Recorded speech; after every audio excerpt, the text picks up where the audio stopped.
Jā, godājamie kolēģi, jau pirms 3 gadiem 18 minūtes no Saeimas tribīnes runāja par to, ka šis ir viens no absurdākajiem likumprojektiem, kāds jau kad ticis skatīts Saeimā, un es toreiz cerēju, ka Judina kungs to saprat.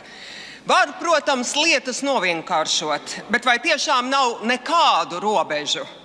Es tikai priecātos, ja tik vienkārši un tik mehāniski varētu palielināt latviešu skaitu, kā to bez jebkādām iepriekšējām diskusijām ar sabiedrību ir iecerējuši likumprojekta autori.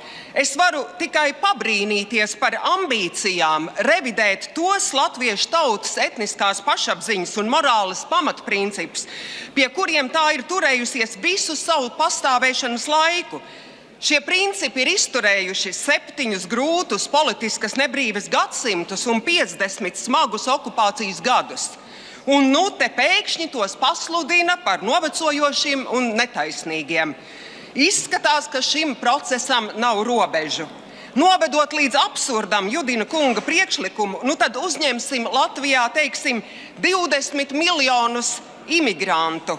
Pamācīsim latviešu valodu, diagnosticēsim viņu piederību latviešu kultūrai, un latvietis gatavs. Un nebūs vairs jārisina demogrāfijas problēmas. Un kā gan šo piederību varētu diagnosticēt? Ar mērītāju uz rokas? Vai skrien skudriņas pār kauliem dziedot Saule pērkonas Daugava? Absurds. Rudzupuķe var rakstīt savā pasē, ka ir magone, bet rudzupuķu lauks tāpēc nepaliks par magoņu lauku. Drīzāk otrādi, tas būs magoņu lauks ar rudzupuķu nosaukumu un tikumiem. Jūs runājat par piederību latviešu kultūrai, bet latviešu tautas mentalitāte ir veidojusies tā, ka latvieši ar neslēptu nicinājumu skatās uz cilvēkiem, kuri novēršas no savas tēvu tautības. Turpretīm ar lielu cieņu mēdz atteikties pret citautiešiem, kas iemācījušies latviešu valodu un darījuši ko labu Latvijai. Savukārt tos latviešus, kas individuālā komforta līmeņa celšanas nolūkā centās asimilēties vāciešos, latvieši nicīgi sauca par kārklu vāciešiem. Un tagad mums tiek piedāvāts, ja tā var teikt, tāds kārklu vāciešu likums. Likumprojekta autors sola, ka cilvēki, kas jūtas piederīgi latviešu kultūrvidei, vairs nebūs no tās izstumti savas etniskās piederības dēļ. Ko tas nozīmē? Vai ir zināms kaut viens gadījums, kad kāds citautietis brīvajā Latvijā no latviešu kultūrvides ir juties izstumts vairāk nekā pats to ir vēlējies? Mūsu kultūrvide tradicionāli ir daudznacionāla. Satversmes sapulcē ir bijušas pārstāvētas visas nozīmīgākās etniskās minoritātes. Vai Inese Galante, Gidons Krēmers, Gļebs Panteļējevs un vēl bezgala daudzi, nebūdami latvieši, jūtas izstumti no Latvijas kultūrvides. Īstenā latviešu kultūrvidē tautība pieder pie tām liktenīgajām un svētajām kategorijām, kas paliek nemainīgas visu cilvēka mūžu un nepakļaujas izvēlei, šaubos, vai citām tautām ir citādi. 1918. gadā proklamētās Latvijas Republikas robežas ir nospraustas pēc etniskā principa un nesakrīt ar vēsturiskajām guberņu un apriņķu robežām. Latvijas teritorija ir latviešu tautas apdzīvotā teritorija, jeb tēvzeme.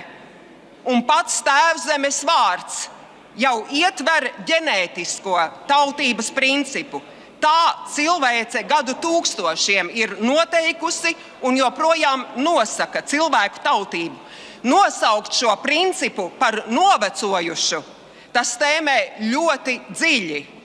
Tad par novecojušu tiek pasludināts pats pamatprincips, uz kā balstās 18. novembra Latvijas kā nacionālas valsts pastāvēšana un teritoriālā nedalāmība. Gandrīz pirms 100 gadiem latvieši ir konstruējuši savu nacionālo valsti kā savas pastāvēšanas politiski sociālo formu savā tēvzemē.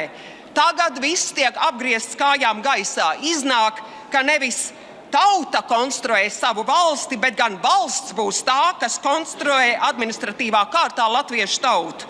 Etniskā latvietība gadsimtiem ir bijusi latviešu svētums, ko var vienīgi mantot, nevis izvēlēties.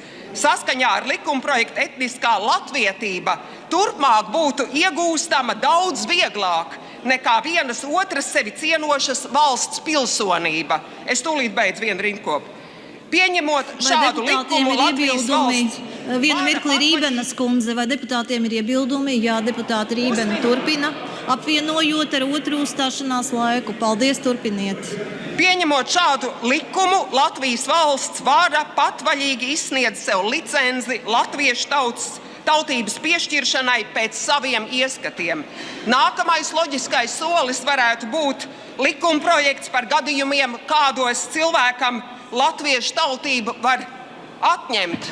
Un tas, protams, es saku vēlreiz, ir absurds. Un tāpēc es aicinu atbalstīt šo Līda kungas Nacionālās apvienības un Saeimas juridiskā biroja priekšlikumu, ko arī komisijā atbalstīja deputāti. Paldies! Paldies!